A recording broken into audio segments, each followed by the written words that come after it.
नमस्कार। The deep dive में आपका स्वागत है। आज 23 अक्टूबर 2025 है और हम आज की उन तमाम महत्वपूर्ण समसामयिक घटनाओं पर मतलब करंट अफेयर्स पर गौर करेंगे। ये उन सभी के लिए ज़रूरी हैं जो UPPCS, BPSC, SSC, banking, railway, UPSI इस तरह की प्रतियोगी परीक्षाओं की तैयारी कर रहे हैं। हमारा मकसद है आज के जो भी सोर्सेज हैं उनसे सबसे ज़रूरी जानकारी निकालना, उसको समझना, ताकि परीक्षा की तैयारी में आपको मदद मिले।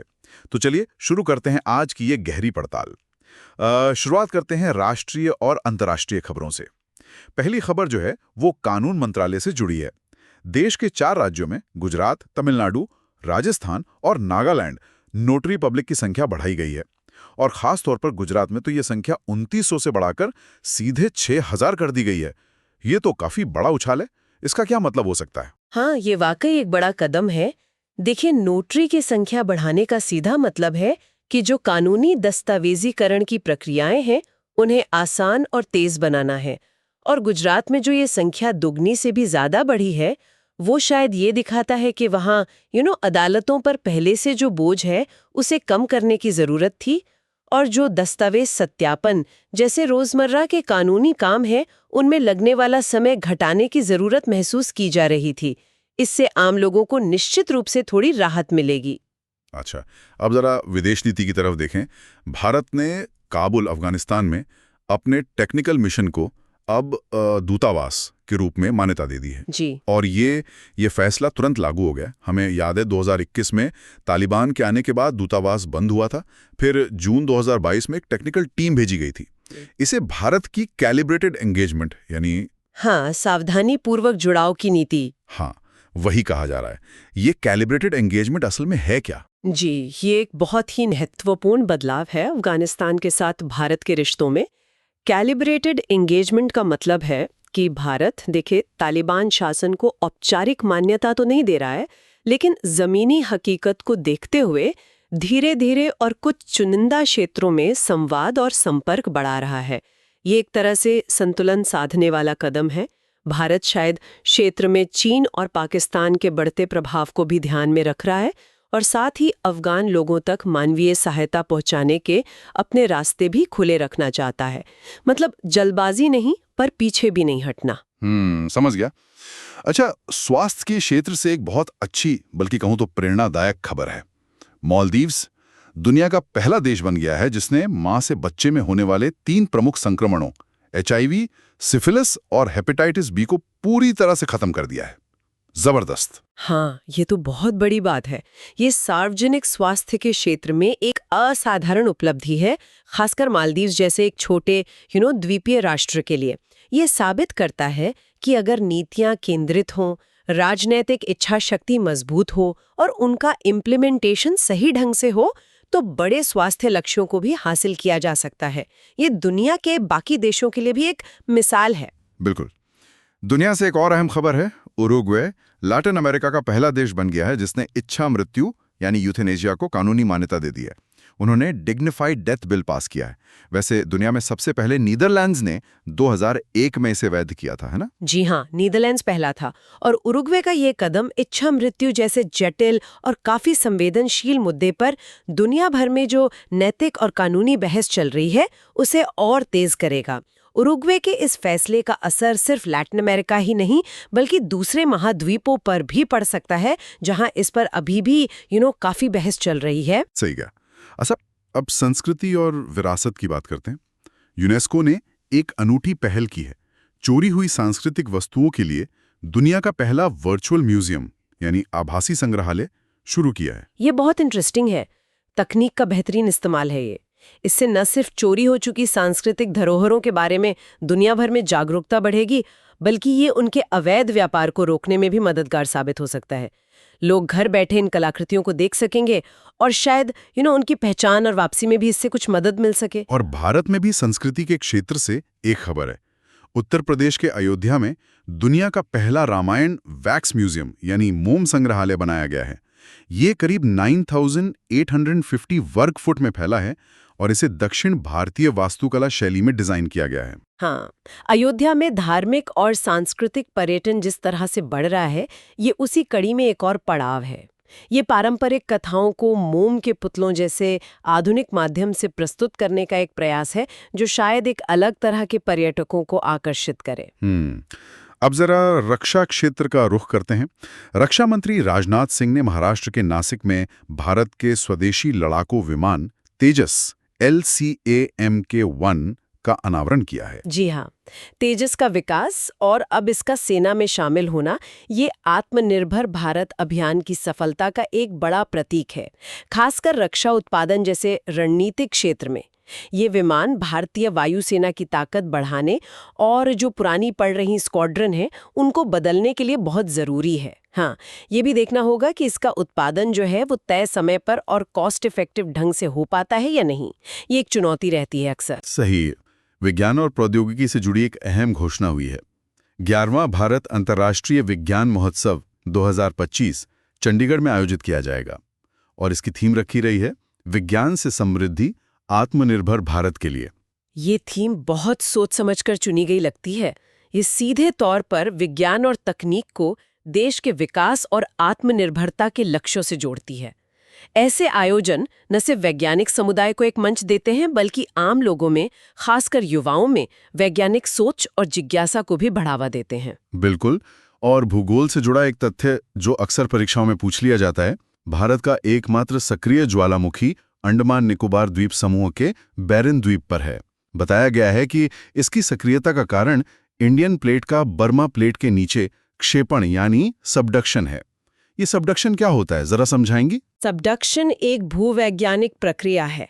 आसान शब्दों में कहें तो जब पृथ्वी की सतह की दो टेक्टोनिक प्लेटें टकराती हैं और एक प्लेट दूसरी के नीचे खिसक जाती है या धंस जाती है तो उसे सबडक्शन कहते हैं। इसी धसाव के कारण नीचे का मैग्मा ऊपर आता है और ज्वालामुखी फटता है। बैरन आइलैंड के सक्रिय होने का यही कारण है।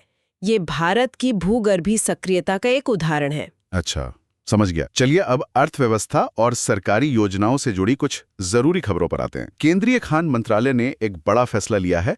चूना पत्थर यानी लाइमस्टोन को अब पूरी तरह से मेजर मिनरल, मुख्य खनिज का दर्जा दिया गया है। पहले इसे उपयोग के आधार पर कभी माइनर तो कभी मेजर माना जाता था।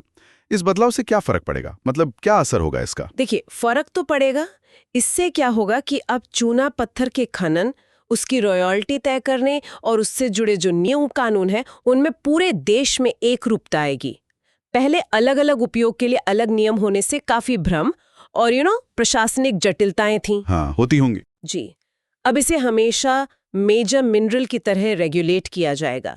इससे प्रक्रिया सरल होगी और शायद पारदर्शिता भी बढ़ेगी। ठीक है। श्रम और रोजगार मंत्रालय की तरफ से भी एक पहल हुई है। केंद्रीय मंत्री डॉक्टर मनसुख मांडविया ने कर्मचारी भविष्य निधि संगठन यानी EPFO के लिए विश्वास योजना शुरू की है। कहा जा रहा है कि इसका मकसद दंडात्मक हर्जाने को तर्कसंगत बनाकर मुकदमाबाजी कम करना है। विश्वास योजना बेसिकली नियोक्ताओं यानी एम्प्लॉयर्स के लिए नियमों का पालन आसान बनाने की कोशिश है। अक्सर क्या होता था कि EPFO नियमों के उल्लंघन पर भारी भरकम जुर्माना लगाया जाता था, जिससे विवाद और मुकदमे बढ़ते थे। अच्छा। हाँ, तो इस योजना का उद्देश्य है कि जुर्माने को ज्यादा व्यवहारिक बनाया जाए ताकि विवाद कम हो और मामलों का निपटारा जल्दी हो सके। ये ईज ऑफ डूइंग बिजनेस यानी व्यापार सुगमता की दिशा में एक सकारात्मक कदम माना जा सकता है। खनन क्षेत्र से एक और रिपोर्ट आई है। राज्य खनन तत्परता सूचकांक 2025 की खनिज समृद्धि श्रेणी यानी कैटेगरी A में मध्य प्रदेश पहले नंबर पर रहा है। राजस्थान दूसरे और गुजरात तीसरे स्थान पर हैं। ये सूचकांक राज्यों के बीच एक तरह की स्वस्थ प्रतिस्पर्धा को बढ़ावा देता है कि कौन सा राज्य खनन क्षेत्र में बेहतर नीतियां बना रहा है और उनका पालन करवा रहा है। मध्य प्रदेश का टॉप पर होना न केवल उसकी प्रचुर खनिज संपदा को दिखाता है, बल्कि शायद ये भी इशारा करता है कि वहां खनन से जुड़े प्रशासनिक और नीतिगत सुधार बेहतर तरीके से लागू हो रहे हैं। सही।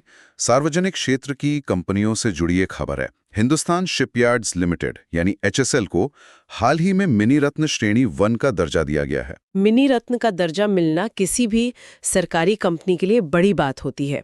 इससे कंपनी को ज्यादा स्वायत्तता मिलती है, मतलब वो खुद से ज्यादा बड़े निवेश कर सकती है, जॉइंट वेंचर बना सकती है और अपने रोजमर्रा के कामकाज में ज्यादा आजादी से फैसले ले सकती है। इससे HSL के विकास और प्रदर्शन में तेजी आने की उम्मीद है। अच्छा है। महिला उद्यमिता को लेकर एक अच्छी पहल सामने आई है।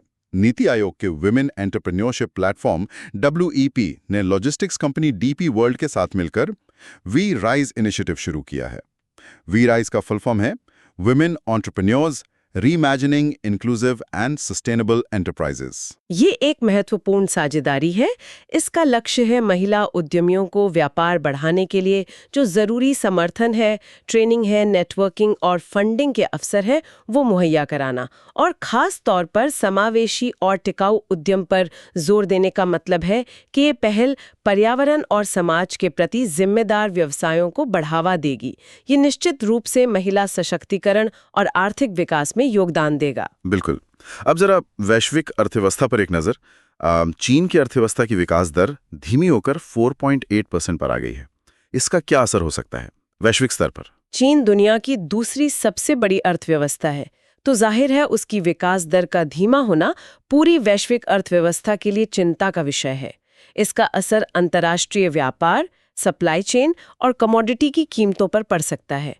भारत जैसी उभरती अर्थव्यवस्थाओं के लिए इसमें कुछ अवसर भी हो सकते हैं, जैसे निवेश आकर्षित करना या निर्यात बढ़ाना, लेकिन चुनौतियां भी कम नहीं है, खासकर अगर वैश्विक मांग घटती है। ये तो है।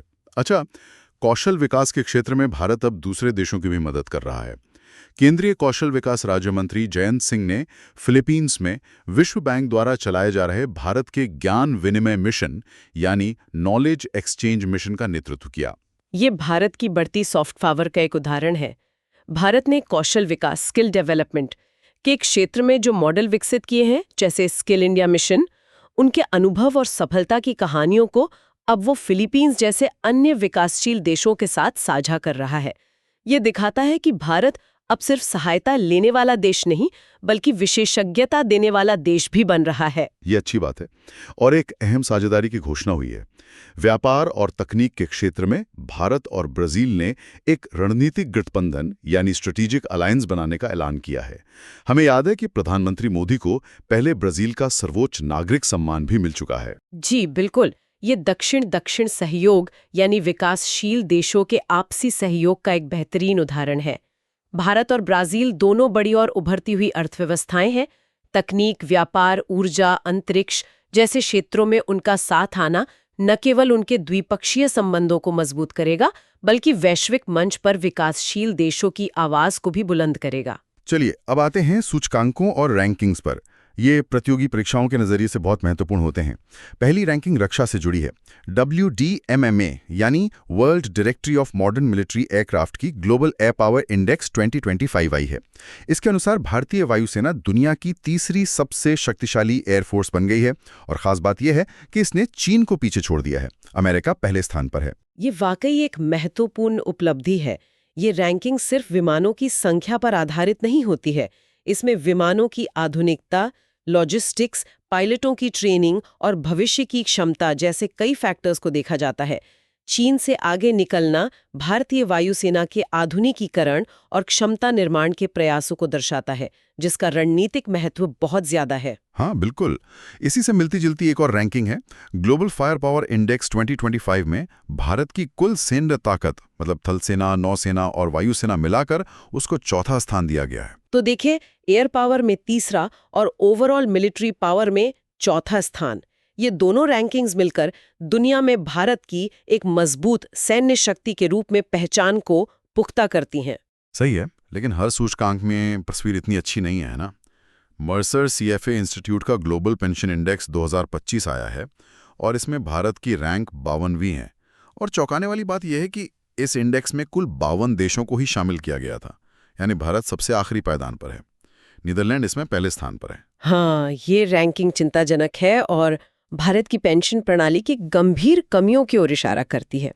इसका सीधा मतलब है कि हमारे देश में रिटायरमेंट के बाद जो सामाजिक और आर्थिक सुरक्षा मिलनी चाहिए, उसका ढांचा बहुत कमजोर है, खासकर असंगठित क्षेत्र के करोड़ों लोगों के लिए। एक बड़ी और बूढ़ी होती आबादी वाले देश के लिए ये एक बहुत बड़ी चुनौती है और इसमें तत्काल और व्यापक सुधारों की जरूरत है। ये तो गंभीर बात है। अच्छा, पासपोर्ट की ताकत को आंकने वाले हेनले पासपोर्ट सूचकांक, ये Q3 2025 का है। इसमें भारत की रैंक 85वीं आई है। सिंगापुर का पासपोर्ट दुनिया में सबसे शक्तिशाली माना गया है। कि किसी देश के नागरिक कितने देशों में बिना वीजा या वीजा ऑन अराइवल की यात्रा कर सकते हैं। ये उस देश के अंतर्राष्ट्रीय संबंधों और वैश्विक स्वीकार्यता का भी एक तरह से प्रतीक है। 85वीं रैंक एक मध्यम दर्जे की रैंकिंग है। ये दिखाती है कि भारतीयों के लिए अभी भी कई देशों में यात्रा करना उतना आसान नहीं है और इसमें सुधार की काफी गुंजाइश है। ठीक है, कुछ और महत्वपूर्ण सूचकांकों में भारत की स्थिति जल्दी से देख लेते हैं। ये अक्सर परीक्षाओं में पूछे जाते हैं। जी। पहला, ग्लोबल मल्टीडायमेंशनल पॉवर्टी इंडेक्स। जी। इसे यूएनडीपी यानी संयुक्त राष्ट्र विकास कार्यक्रम जारी करता है। हाँ, जारी करने वाली संस्था का नाम जरूरी है। बिल्कुल। फिर है वैश्विक लैंगिक अंतर report, global gender gap report. इसमें भारत 131वें स्थान पर है, आइसलैंड पहले पर है। विश्व खुशहाली रिपोर्ट, वर्ल्ड हैप्पीनेस रिपोर्ट, इसमें भारत 118वें स्थान पर है और फिनलैंड यहाँ टॉप पर है। वैश्विक नवाचार सूचकांक, ग्लोबल इनोवेशन इंडेक्स, यहाँ भारत की स्थिति काफी अच्छी है, 38वें स्थान पर, स्विट्जरलैंड पहले पर है। ये अच्छा है। और जलवायु परिवर्तन प्रदर्शन सूचकांक, क्लाइमेट चेंज परफॉर्मेंस इंडेक्स, यहाँ भी भारत टॉप 10 में 10वें स्थान पर है, जो सराहनीय है। डेनमार्क इसमें शीर्ष पर है। तो इन सभी सूचकांकों को एक साथ देखें तो एक मिलीजुली तस्वीर उभरती है। नवाचार और जलवायु परिवर्तन से निपटने जैसे क्षेत्रों में भारत दुनिया के अग्रणी देशों में शामिल हो रहा है, जो बहुत सकारात्मक है। लेकिन दूसरी तरफ पेंशन सुरक्षा, लैंगिक समानता और नागरिकों की खुशहाली जैसे सामाजिक संकेतकों पर हम अभी भी काफी पीछे हैं। परीक्षा की तैयारी करने वालों के लिए न केवल ये रैंक्स याद रखना जरूरी है, बल्कि ये भी समझना चाहिए कि कौन सा सूचकांक कौन जारी करता है और उसमें टॉप पर कौन है। ये तीनों चीजें पूछी जाती हैं। एकदम सही कहा। अब बात करते हैं कुछ महत्वपूर्ण नियुक्तियों और पुरस्कारों की। एक बड़ी खबर क्रिकेट जगत से है। Shanta Rangaswamy Indian cricketers association यानी आईसीए की नई अध्यक्ष चुनी गई हैं। ये इसलिए खास हैं क्योंकि वे आईसीए की पहली महिला अध्यक्ष हैं और उनका क्रिकेटिंग करियर भी शानदार रहा है। वो भारत की पहली महिला टेस्ट कप्तान थी और 1976 में अर्जुन अवार्ड पाने वाली पहली महिला क्रिकेटर भी। ये वाकई एक ऐतिहासिक नियुक्ति है। ये भारतीय क्रिकेट प्रशासन में लैंगिक समानता की दिशा में एक बड़ा कदम है। शांता रंगास्वामी जी का अनुभव न केवल महिला क्रिकेटरों बल्कि पुरुष क्रिकेटरों के हितों की रक्षा में भी महत्वपूर्ण भूमिका निभाएगा। बिल्कुल। कुछ और जरूरी नियुक्तियां भी हुई हैं, उन पर भी नजर डालते हैं। निर्मल कुमार मीडा, ये एसोचैम यानी associated chambers of commerce and industry of India, जो भारत का एक प्रमुख उद्योग मंडल है, के नए अध्यक्ष बने हैं। जी। रोड्रिगो पास बोलिविया के नए राष्ट्रपति चुने गए हैं। खालिद अल अनानी, ये यूनेस्को के नए महानिदेशक बने हैं और इस पद पर पहुंचने वाले पहले मिस्र के नागरिक हैं। ये महत्वपूर्ण है। हाँ। विवेक मेनन, इन्हें आईयूसीएन यानी अंतर्राष्ट्रीय प्रकृति संरक्षण संघ के प्रजाति अस्तित्व आयोग का अध्यक्ष चुना गया है और वे इस पद पर पहुंचने वाले पहले एशियाई हैं। और तरुण गर्ग, ये हुंडई मोटर इंडिया के नए एमडी और सीईओ बने हैं और ये पहली बार है कि किसी भारतीय को ये जिम्मेदारी मिली है। इन नियुक्तियों में कुछ बातें गौर करने लायक हैं।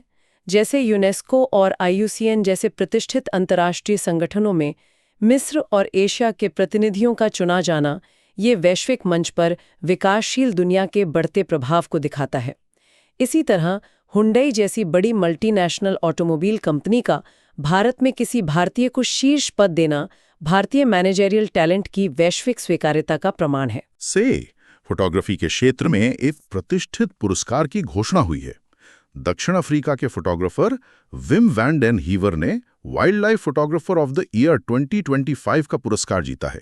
उन्हें यह पुरस्कार एक जंगली जानवर की अद्भुत तस्वीर के लिए मिला है। जी, ये वाइल्ड लाइफ फोटोग्राफी का ऑस्कर माना जाता है। ऐसी तस्वीरें न केवल फोटोग्राफर की कला और धैर्य को दिखाती हैं, बल्कि ये हमें वन्य जीवों की खूबसूरती और उनके संरक्षण की जरूरत के प्रति संवेदनशील भी बनाती हैं। बिल्कुल। चलिए अब खेल जगत की कुछ सुर्खियां देखते हैं। फुटबॉल के महान खिलाड़ी लियोनेल मेसी ने एक और रिकॉर्ड बनाया है। वे 2025 में मेजर लीग सॉकर यानी MLS में गोल्डन बूट सर्वाधिक गोल करने का पुरस्कार जीतने वाले पहले खिलाड़ी बन गए हैं। उन्होंने इंटर मियामी के लिए खेलते हुए सीजन में 29 गोल किए। मेसी का अमेरिका की MLS लीग में खेलना ही बड़ी बात थी और अब उनका ये प्रदर्शन उस लीग की प्रोफाइल और लोकप्रियता को दुनिया भर में और ज्यादा बढ़ा रहा है। हाँ, बिल्कुल। हॉकी की बात करें तो मलेशिया में हुए सुल्तान ऑफ जौहर कप 2025, जो कि अंडर 21 पुरुषों का टूर्नामेंट है, में भारतीय जूनियर टीम ने रजत पदक यानी सिल्वर मेडल जीता। फाइनल में वे ऑस्ट्रेलिया से हार गए, जिसने स्वर्ण पदक जीता। जूनियर स्तर पर लगातार अच्छा प्रदर्शन करना बहुत जरूरी है। ये दिखाता है कि भारतीय हॉकी के लिए भविष्य के खिलाड़ी तैयार हो रहे हैं। फाइनल में हार जरूर हुई, लेकिन सिल्वर मेडल भी एक अच्छी उपलब्धि है और टीम के प्रदर्शन को दर्शाता है। भारतीय फुटबॉल से एक खबर है। देश के सबसे पुराने फुटबॉल टूर्नामेंटों में से एक 125वीं IFA शील्ड 2025 का खिताब मोहन बागान सुपर जायंट ने जीत लिया है। कोलकाता में हुए फाइनल में उन्होंने अपने कट्टर प्रतिद्वंदी ईस्ट बंगाल FC को पेनाल्टी शूटआउट में 5-4 से हराया। IFA शील्ड की अपनी एक ऐतिहासिक महत्ता है और मोहन बागान ईस्ट बंगाल का मुकाबला तो भारतीय फुटबॉल का एल क्लासिको माना जाता है। फाइनल का फैसला पेनल्टी शूटआउट से होना इस प्रतिद्वंदता के रोमांच को और बढ़ा देता है। मोहन बागान के लिए एक शानदार जीत है। हाँ, जबरदस्त मुकाबला रहा होगा। महिला फुटबॉल से भी एक बहुत अच्छी खबर है। भारत ने उज्बेकिस्तान को हराकर इतिहास रच दिया है। भारतीय टीम ने पहली बार AFC अंडर 17 महिला एशियाई कप 2026 के लिए क्वालिफाई कर लिया है। ये भारत में महिला फुटबॉल के लिए एक मील का पत्थर है। जूनियर स्तर पर इस तरह की सफलता से न केवल खिलाड़ियों का मनोबल बढ़ेगा, बल्कि देश में लड़कियों को फुटबॉल खेलने के लिए और प्रोत्साहन मिलेगा। ये भविष्य के लिए बहुत अच्छा संकेत है। बहुत बढ़िया। विश्व फुटबॉल से जुड़ा एक रोचक तथ्य, केप वर्दे, जो पश्चिम अफ्रीका का एक छोटा सा द्वीपीय देश है, फीफा वर्ल्ड कप के लिए क्वालिफाई करने वाला दुनिया का दूसरा सबसे छोटा देश आबादी के हिसाब से बन गया है। पहला सबसे छोटा देश आइसलैंड था। याद दिला दें कि 2026 का FIFA world cup Canada, Mexico और अमेरिका में मिलकर आयोजित किया जाएगा। ये फुटबॉल की खूबसूरती है। ये दिखाता है कि सिर्फ बड़े और अमीर देश ही नहीं, बल्कि छोटे देश भी अगर सही योजना, मेहनत और जज्बे के साथ खेलें तो दुनिया के सबसे बड़े मंच पर पहुंच सकते हैं। केप वर्दी की ये उपलब्धि कई छोटे देशों के लिए प्रेरणा बनेगी। सही कहा। एशियाई युवा खेलों से भी एक पदक की खबर है। भारत की 15 साल की खुशी ने कांस्य पदक जीता है। ये युवा प्रतिभाओं के उभरने का अच्छा संकेत है। रक्षा सहयोग की बात करें तो भारत और ऑस्ट्रेलिया के बीच संयुक्त सैन्य अभ्यास ऑस्ट्राहिन 2025 का चौथा संस्करण ऑस्ट्रेलिया के पर्थ में आयोजित किया गया। ऐसी नियमित सैन्य अभ्यास दोनों देशों की सेनाओं के बीच तालमेल, आपसी समझ और इंटरऑपरेबिलिटी यानी एक दूसरे के साथ मिलकर काम करने की क्षमता को बेहतर बनाते हैं। ये भारत और ऑस्ट्रेलिया के बीच बढ़ते रक्षा सहयोग का भी प्रतीक है। ठीक है, और अंत में कुछ विविध खबरें और महत्वपूर्ण दिवस देख लेते हैं। 21 अक्टूबर को पुलिस स्मृति दिवस मनाया गया। ये दिन उन सभी पुलिसकर्मियों की याद में मनाया जाता है जिन्होंने देश की सेवा में अपने कर्तव्यों का पालन करते हुए अपने प्राणों की आहुति दे दी। बिल्कुल, उन बहादुर जवानों और उनके परिवारों के बलिदान को याद करना और सम्मान देना हम सबका कर्तव्य है। झारखंड के रांची में साउथ एशियन एथलेटिक्स चैंपियनशिप 2025 का आयोजन हो रहा है। इसका मैस्कॉट यानी शुभंकर डालमा रखा गया है। ये झारखंड के राजकीय पशु हाथी से प्रेरित है और इसका नाम डालमा वन्यजीव अभयारण्य पर रखा गया है। ये चैंपियनशिप रांची के बिरसा मुंडा एथलेटिक्स स्टेडियम में हो रही है। मैस्कट या शुभंकर किसी भी खेल आयोजन को एक स्थानीय पहचान और चरित्र देते हैं। डालमा का चयन झारखंड के प्राकृतिक विरासत और वन्य जीवों के प्रति सम्मान को दर्शाता है। पर्यटन के क्षेत्र से एक अंतर्राष्ट्रीय खबर। संयुक्त राष्ट्र की पर्यटन एजेंसी यानी UNWTO ने स्लोवेनिया के ब्लेड गांव को साल 2025 के लिए दुनिया का सर्वश्रेष्ठ पर्यटन गांव चुना है। ये पुरस्कार उन गांवों को दिया जाता है जो स्थायी पर्यटन यानी सस्टेनेबल टूरिज्म को बढ़ावा देते हैं, अपनी सांस्कृतिक और प्राकृतिक विरासत को सहेजते हैं और पर्यटन से होने वाले लाभ को स्थानीय समुदाय के विकास में लगाते हैं। ब्लेड गांव इसका एक अच्छा उदाहरण है। अच्छा है। नवीकरणीय ऊर्जा के क्षेत्र में चीन ने एक बड़ा कदम उठाया है। उसने गोबी रेगिस्तान में दुनिया का पहला ड्यूल टावर सौर तापीय ऊर्जा संयंत्र यानी dual tower solar thermal power plant शुरू किया है। ये सोलर थर्मल क्या होता है? ये सामान्य सोलर पैनल से अलग है। हाँ, ये सामान्य सोलर पैनल यानी फोटोवोल्टिक से अलग तकनीक है। सोलर थर्मल प्लांट में क्या होता है कि हजारों शीशों, जिन्हें हेलियोस्टैट्स कहते हैं, उनका इस्तेमाल करके सूरज की रोशनी को 1 या 2 टावरों पर फोकस किया जाता है। इससे बहुत ज्यादा गर्मी पैदा होती है, जिससे पानी को भाप में बदला जाता है और फिर उस भाप से टरबाइन चलाकर बिजली बनाई जाती है। चीन का ये डुअल टावर प्लांट इस तकनीक में एक महत्वपूर्ण प्रगति है। अच्छा, ये अलग है। भारत से एक खबर है जो सामाजिक मान्यता से जुड़ी है। असम की बोडो जनजाति द्वारा माने जाने वाले बाथो धर्म को आगामी जनगणना में एक अलग धार्मिक कोड दिया जाएगा। ये एक अहम फैसला है। ये बोडो समुदाय की विशिष्ट धार्मिक और सांस्कृतिक पहचान को आधिकारिक मान्यता देता है। कई आदिवासी समुदाय लंबे समय से अपने अलग धर्म कोड की मांग करते रहे हैं और ये कदम उस दिशा में एक प्रगति है। भूविज्ञान से जुड़ी एक चेतावनी भरी खबर ईरान से है।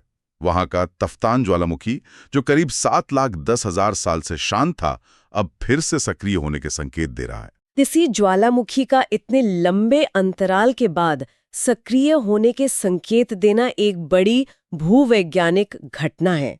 वैज्ञानिकों को उस पर कड़ी नजर रखनी होगी ताकि किसी भी संभावित खतरे का पहले से अनुमान लगाया जा सके और जरूरी कदम उठाए जा सकें। हाँ, ये जरूरी है। भारत में पर्यावरण और पर्यटन से जुड़ी एक खबर। हिमाचल प्रदेश के किन्नौर जिले में रक्षम चितकुल वन्य जीव अभयारण्य में हाल ही में एक अंतर्राष्ट्रीय बर्ड वॉचिंग कार्यक्रम आयोजित किया गया था। ये बहुत अच्छा है। ऐसे आयोजन न केवल पक्षियों और जैव विविधता के बारे में जागरूकता फैलाते हैं, बल्कि ये पर्यावरण पर्यटन यानी इको टूरिज्म को भी जिम्मेदारी से बढ़ावा देते हैं। इससे स्थानीय लोगों को रोजगार मिलता है और वे भी संरक्षण के प्रयासों से जुड़ते हैं। बिल्कुल। और आज की आखिरी खबर शिक्षा जगत से। गोवा सरकार ने स्कूलों और कॉलेजों के पाठ्यक्रम में शतरंज को शामिल करने का फैसला किया है। ये एक बहुत ही सकारात्मक पहल है। शतरंज सिर्फ एक खेल नहीं है, ये दिमाग की कसरत है। इसे पाठ्यक्रम में शामिल करने से बच्चों में एकाग्रता, रणनीतिक सोच, योजना बनाने की क्षमता और समस्या सुलझाने जैसे महत्वपूर्ण जीवन कौशल विकसित करने में मदद मिलेगी। हाँ, जरूर मिलेगी। तो ये थी 23 अक्टूबर 2025 की कुछ प्रमुख सुर्खियां और उनके मायने। राष्ट्रीय, अंतर्राष्ट्रीय, अर्थव्यवस्था, रक्षा, विज्ञान, रैंकिंग्स, खेल और भी बहुत कुछ। ये सारी जानकारी प्रतियोगी परीक्षाओं के लिए काफी काम आ सकती है। तो इन सबका सार क्या निकलता है? आज हमने देखा कि कैसे भारत अफगानिस्तान नीति में संतुलन साध रहा है, कैसे स्वदेशी तेजस विमान सेना में शामिल हो रहा है और कैसे महिला उद्यमिता को बढ़ावा दिया जा रहा है। वहीं दूसरी तरफ पेंशन जैसी सामाजिक सुरक्षा में हम काफी पीछे हैं। बिल्कुल। अगर हम इन अलग अलग खबरों के बीच के सूत्रों को जोड़ने की कोशिश करें तो कुछ पैटर्न साफ नजर आते हैं। पहला, आत्मनिर्भरता पर लगातार जोर, चाहे वो रक्षा उत्पादन हो या विज्ञान महोत्सव की थीम। दूसरा, प्रक्रियाओं को सरल और डिजिटल बनाने का प्रयास, जैसे नोटरी या ईपीएफओ की विश्वास योजना। तीसरा, भारत बड़ी सावधानी से जटिल वैश्विक समीकरणों में अपनी जगह बना रहा है, चाहे वो पड़ोसी देशों के साथ संतुलन साधना हो या ब्राजील जैसी उभरती शक्तियों के साथ गठबंधन करना। ये समझना जरूरी है कि ये सब आपस में कैसे जुड़ा है, कैसे अंतर्राष्ट्रीय घटनाएं राष्ट्रीय नीतियों को प्रभावित करती हैं, कैसे आर्थिक और सामाजिक सूचकांक देश की जमीनी हकीकत बताते हैं, और क्यों इन सभी पहलुओं से अपडेट रहना सिर्फ परीक्षा पास करने के लिए ही नहीं, बल्कि एक जागरूक नागरिक बनने के लिए भी जरूरी है। बिल्कुल सही। और श्रोताओं के लिए एक अंतिम विचार छोड़ जाते हैं। आज हमने भारत की रैंकिंग्स में जबरदस्त विरोधाभास देखा। एयर पावर में दुनिया में तीसरा स्थान, लेकिन पेंशन सुरक्षा में 52 देशों में 52वां। ये दिखाता है कि भारत का विकास कितना जटिल और बहुआयामी है। प्रतियोगी परीक्षा की तैयारी करने वालों के लिए सिर्फ ये रैंकिंग याद रखना काफी नहीं है। उन्हें ये सोचना चाहिए कि इन अलग अलग क्षेत्रों में इतनी भिन्न स्थिति क्यों है। इसके पीछे क्या संरचनात्मक कारण हो सकते हैं? क्या हमारी नीतियां कुछ क्षेत्रों को प्राथमिकता दे रही हैं और कुछ को नजरअंदाज कर रही हैं? एक विकासशील देश के लिए रक्षा मजबूती और सामाजिक सुरक्षा के बीच सही संतुलन कैसे बनाया जा सकता है? इसी सवाल के साथ आज की ये विस्तृत चर्चा यहीं समाप्त करते हैं। उम्मीद है ये आपके लिए उपयोगी रही होगी। धन्यवाद। धन्यवाद।